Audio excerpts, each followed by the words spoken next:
నమస్కారం. ఈ రోజుల్లో చాలామంది ఏమండి మాకు ఇంట్లో మగపిల్లాడు పుట్టాడు, ఆడపిల్ల పుట్టింది, మంచి పేరు చెప్పండి, మేము నామకరణం చేసుకుంటాం అని నన్ను అడుగుతుంటారు. అది అది ఎందుకు వచ్చిందంటే బాగా గుడ్ ఓల్డ్ డేస్లో, అంటే ఒక 100 సంవత్సరాల క్రితం ఇవేమి లేవు. బుక్స్, పెన్నులు, కంప్యూటర్లు ఏమీ లేవు. లేక ఒక గ్రామంలో సపోజ్ నాబోటి సిద్ధాంతం ఒకటి ఉన్నాడంటే ఆ ఊళ్ళో బ్రాహ్మణులు ఉంటారు, కోమట్లు ఉంటారు, రాజులు ఉంటారు, కాపులు ఉంటారు, అన్ని కులాల వాళ్ళు ఉంటారు. ఆ ఊరందరికీ బ్రాహ్మడు ఆయన ఒకడే. ఆయన ఒక్కడు వీళ్ళందరి సంతానాన్ని ఎలా గుర్తుపెట్టుకోవాలంటే వీళ్ళు ఏం చేశారంటే, శాస్త్రజ్ఞులు ఏం చేశారంటే, శాస్త్రవేత్తలు అంటే మన జ్యోతిష్ శాస్త్రవేత్తలు ఏం చేశారంటే ఒక జంతుని తయారు చేశారు. చూచే చోళ, నూనె, నాను, నూనె, ఇలాగ అక్షరాలు తయారు, అంటే అశ్విని 4 పాదాలు ఇలాగ పెట్టి మొదటి అక్షరం పెట్టండి, మీరు పెట్టండి, ఇలా చెప్తుంటారు అనమాట.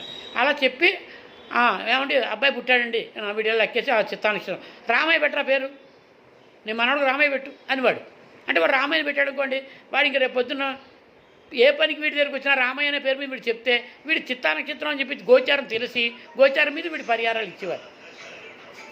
ఆ రకంగా కోసం అలా పెట్టుకున్నారు. ఇప్పుడు ఆ అవసరం లేదు. ఇప్పుడు మీ ఇష్టం వచ్చిన పేరు పెట్టుకోండి, ఇష్టం వచ్చిన పేరు పెట్టుకోండి. ఎటొచ్చి ఇప్పుడు కంప్యూటర్ యుగం కాబట్టి సింపుల్ పేరు పెట్టండి. 3 letters, 4 letters, 5 letters, 6 letters మీద. అంతేగాని సత్య, వీర, వెంకట, వరాహ, నాగలక్ష్మి, నరసింహ అని పెట్టకండి. అయితే అవన్నీ ఎవరు పిలవరు. చివరికి ఇన్ని పెట్టినా కూడా ఒరే బుజ్జి అని పిలుస్తారు. వాడి జీవితం అంతా బుజ్జిగానే జాతకం వెళ్తుంది తప్ప ఈ సత్య, వీర, వెంకట, వరాహ, లక్ష్మీ, నరసింహస్వామి వెళ్ళదు. గుర్తెట్టుకోండి. పేరు ఏదైనా పెట్టుకోండి, రాసుకోండి. కానీ మీ యొక్క సౌలభ్యం కోసం నాకుండే అనుభవం రీత్యా నేను ఇప్పటిదాకా సుమారుగా ఒక 1,90,000 జాతకాలు రాస్తుంటాను ఈ 70 ఏళ్ల వయసులోపు.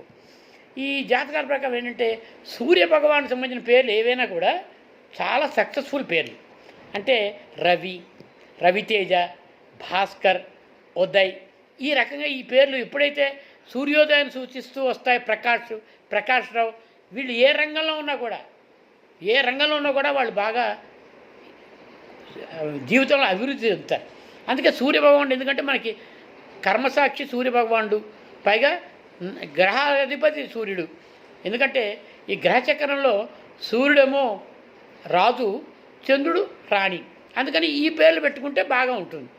అంతేగాని చాలామంది తెలియక పొరపాటు నేను నదుల పేర్లు పెడతారు. నదుల పేరు పెట్టకూడదు.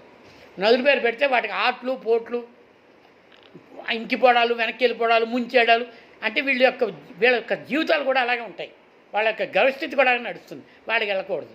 ఇంకా వసంతాన్ని పెట్టుకోవచ్చు. వసంతంగా ఉన్నప్పుడు హ్యాపీ, అంతే.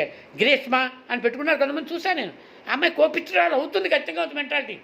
గ్రీష్మ అంటే ఏమిటి? ఎండ, రోహిణి కార్తి, ఎలా ఉంటుంది అమ్మాయి? పెట్టకండి, వద్దు. నక్షత్రాల పేరు పెట్టుకోవచ్చు. ఒక అశ్విని నక్షత్రం పుట్టిన పిల్లలకి అశ్విని అని పెట్టుకోవచ్చు. అప్పుడు మనకు అశ్విని నాకు చెప్పలేదు, మంచి రన్నింగ్ రేస్ స్పెషలిస్టు. అలాగా వాళ్ళు సక్సెస్ అవుతారు ఖచ్చితంగా. ఆరుద్ర ఉన్నారు, ఆరుద్ర గారు, ఆరుద్రని పెన్నేము, మరి ఆరుద్ర నక్షత్రం అయింది. ఆ రకంగా ఆయన సక్సెస్ అవుతారు. అలాగేనంటే నక్షత్రం పేర్లు మంచిగా అశ్విని పెట్టుకోవచ్చు, స్వాతి పెట్టుకోవచ్చు. స్వాతి పెట్టుకుంటే జనరల్గా వీళ్ళలో 90% మొండేళ్ళు ఉంటారు. అంటే సీతమ్మలు అనమాట. సీతయ్య ఎవడి మాట వింటాం కదా, అలాగే సీతమ్మలు వీళ్ళు.